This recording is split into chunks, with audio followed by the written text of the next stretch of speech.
Territoire d'info, Public Sénat, Sud Radio. Voilà, l'invité politique ce matin de Public Sénat de Sud Radio avec la presse quotidienne régionale, c'est Pierre-Yves Bournazel. Bonjour, merci d'être avec nous. Vous êtes jeune, nouveau député LR de la 18e circonscription de Paris. Vous siégez parmi le groupe des constructifs à l'Assemblée nationale. Merci d'être avec nous ce matin. Merci à vous. Pour vous interroger à mes côtés, Véronique Jacquier de Sud Radio. Bonjour Véronique. Bonjour à tous. Et Michael Zamès, spécialiste politique de Public Sénat. Bonjour Michael. Bonjour. Ce matin.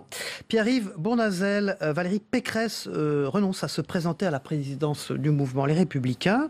Elle renonce, vous faites partie des constructifs, je viens de le dire. Vous laissez les clés à Laurent Wauquiez, c'est définitif ? Écoutez, on assiste à une recomposition politique avec l'élection d'Emmanuel Macron puis la nomination d'Édouard Philippe. Je rappelle qu'Édouard Philippe est membre des Républicains, qu'il a été le maire du Havre, qu'il a été le porte-parole d'Alain Juppé. Et je crois que cette recomposition va entraîner une clarification idéologique. Et les idées libérales sociales que nous portons dans la droite modérée, le projet européen et une vision humaniste de la société, eh bien ces idées-là, on veut les défendre. Vous n'aurez pas de candidat qui va représenter ces idées-là à la présidence des Républicains? Alors, je pense qu'il faut accepter le calendrier. Nous avons créé une force parlementaire nouvelle, libre, avec nos partenaires de l'UDI. Certains parlementaires comme moi ont voté la confiance au gouvernement, notamment pour faire des réformes dans l'intérêt général, la réforme du travail, de la sécurité ou de l'école. D'autres se sont abstenus, mais il y a une envie de défendre nos idées et nos convictions. Je voudrais rappeler quand même qu'en 2002, la droite et le centre avaient 350 députés. En 2007, avec l'élection de Nicolas Sarkozy, 250. Après la défaite de 2012, 200. Aujourd'hui, c'est 100 députés républicains. Est-ce qu'on va se poser la question un jour ou l'autre du durcissement de la ligne idéologique de la droite? Plus la droite. Comment est-ce que vous qualifiez justement la ligne aujourd'hui de votre parti? Je dirais qu'elle a une tendance à être une droite identitaire. Identitaire seulement? C'est-à-dire que le point d'équilibre... La ligne de Laurent Wauquiez, droite identitaire. Mais je respecte, mais la ligne, le curseur s'est déplacé. Et l'équilibre n'est plus là entre les gaullistes, la sensibilité humaniste, les démocrates sociaux, les libéraux.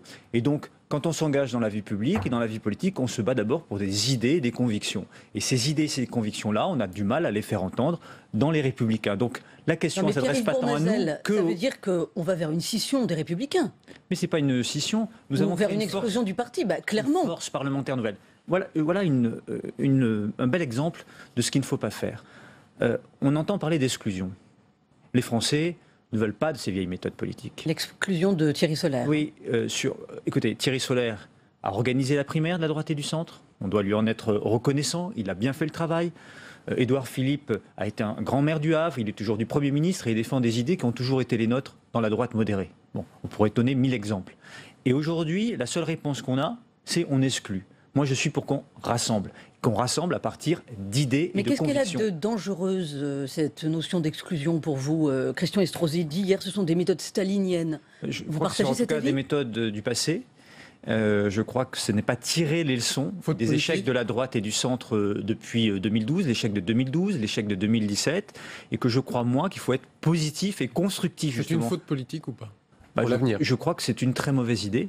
Et que ce n'est pas une bonne manière de procéder et de respecter la pluralité des sensibilités de la droite et du centre. Mais donc concrètement, les Républicains ne peuvent pas rester en l'état ce qu'ils sont avec pour chef Laurent Wauquiez. Est-ce que Valérie Pécresse peut rester à l'intérieur des Républicains en montant son mouvement qui va s'appeler Libre? Est-ce que Xavier Bertrand peut rester au sein des Républicains? C'est pas possible. Chacun est libre, et Valérie Pécresse la première, puisqu'elle a décidé de s'appeler Libre, et ça lui va très bien d'ailleurs. Elle a des idées exprimées, moi je serai très à l'écoute des idées qu'elle portera. Mais je crois que dans cette recomposition, il faut de la clarification.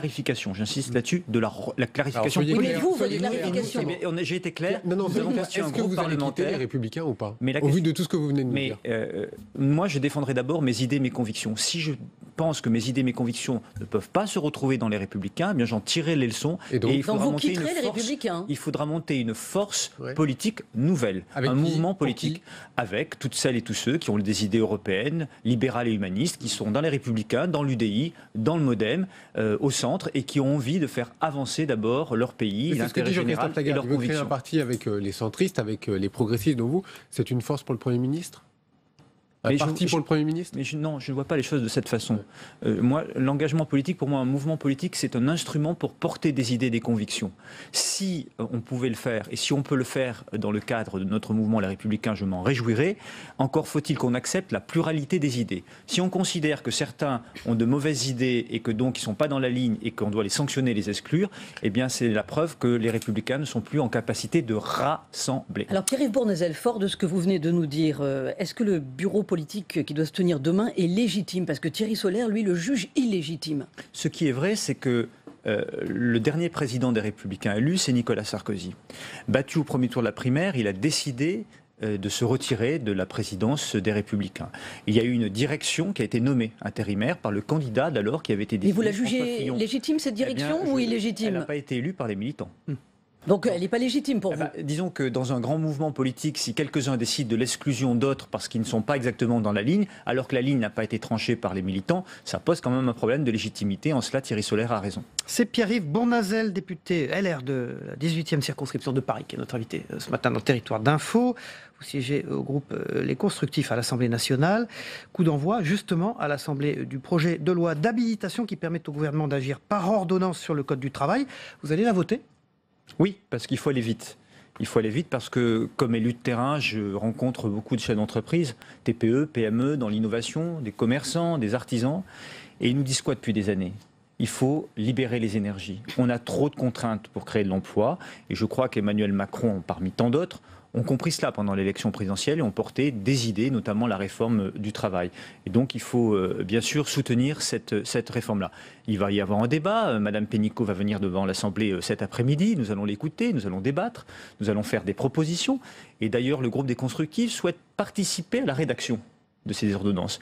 Les partenaires sociaux vont être associés. Nous aimerions, nous, dans la pluralité des idées de l'Assemblée, que les groupes politiques puissent être associés aussi, pour ceux qui le souhaitent et qui sont constructifs comme nous, à la rédaction des ordonnances. Vous venez de parler de la ministre du Travail. Elle est inquiétée dans l'affaire Business France et d'un voyage d'Emmanuel Macron à Las Vegas. C'est une ministre fragilisée. Il y en a eu 4 autres à l'époque, mais qui ont dû démissionner. Est-ce que vous soutenez la ministre de son action aujourd'hui? Moi, je me tiens toujours à 2 principes, pour Madame Pénicaud comme pour tous les autres. D'abord, je suis attaché à l'indépendance de la justice et je souhaite que la justice puisse faire son travail et que les politiques n'interfèrent pas dans l'action judiciaire.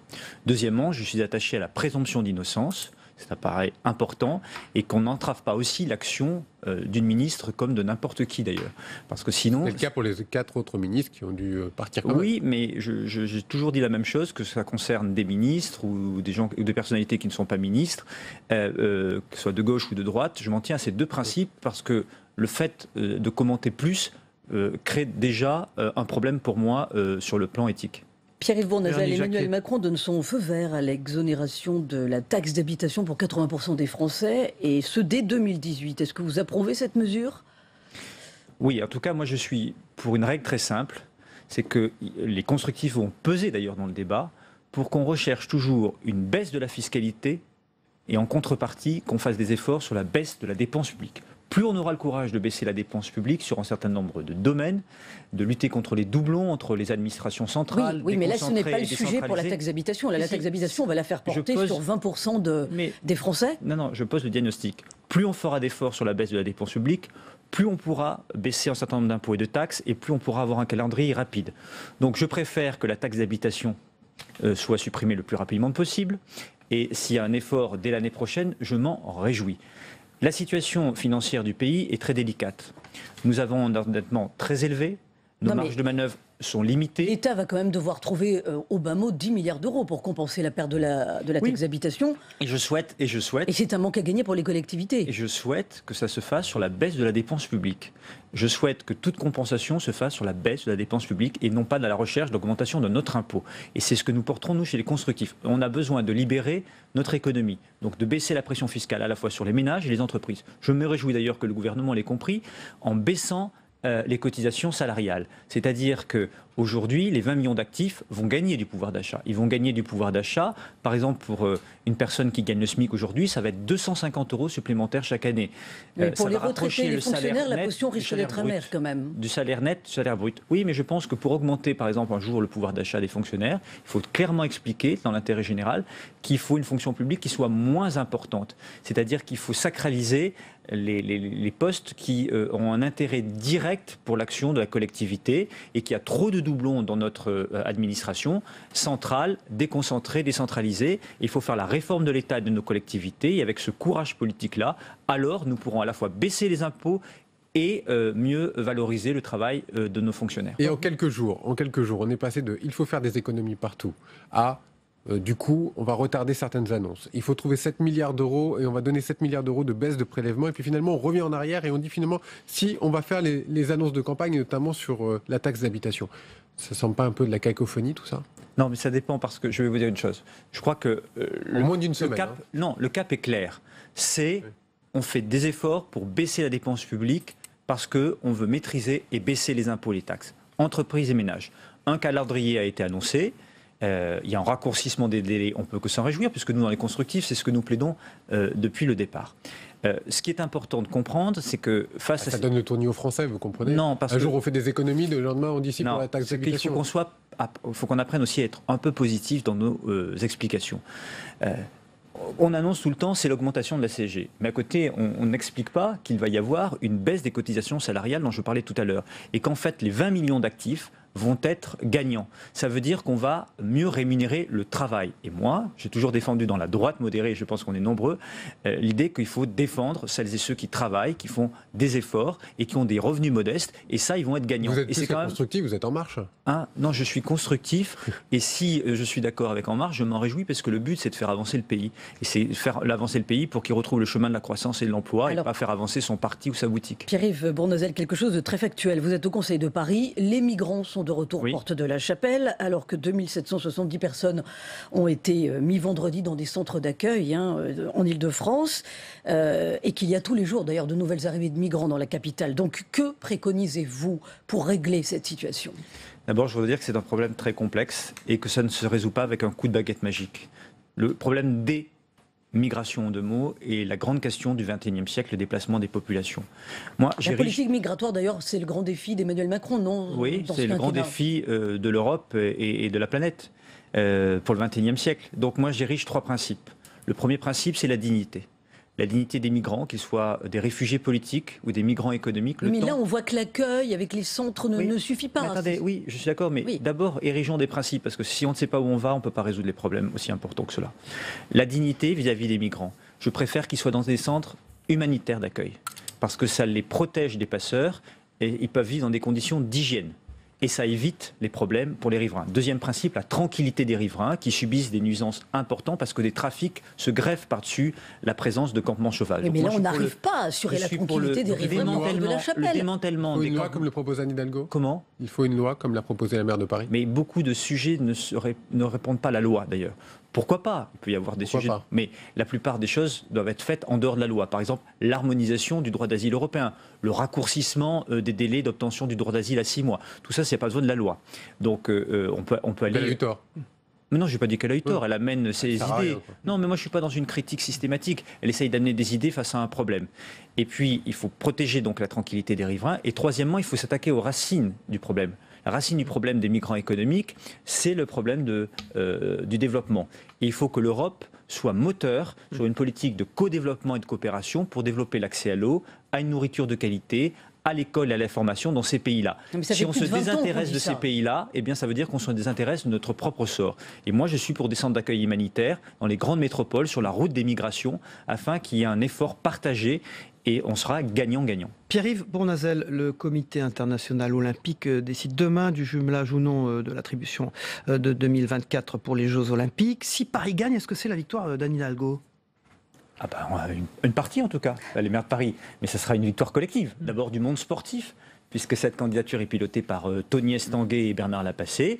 Anne Hidalgo, bien sûr, la maire de Paris, la présidente de région Valérie Pécresse, et évidemment l'État, puisque c'est l'État qui a piloté cela aussi, avec la ministre des Sports, Madame Flessel, le Premier ministre, Édouard Philippe, et le président de la République, Emmanuel Macron. Mais d'abord la victoire des sportifs et de tous les acteurs derrière. Puisque vous êtes au Conseil de Paris, et la désignation d'un candidat pour l'élection à la mairie de Paris dans votre camp, ça sera pour quand ? Ah, c'est une question à laquelle je ne peux pas répondre, puisque je ne me la suis pas encore posée. Ça vous intéresse ? viendra.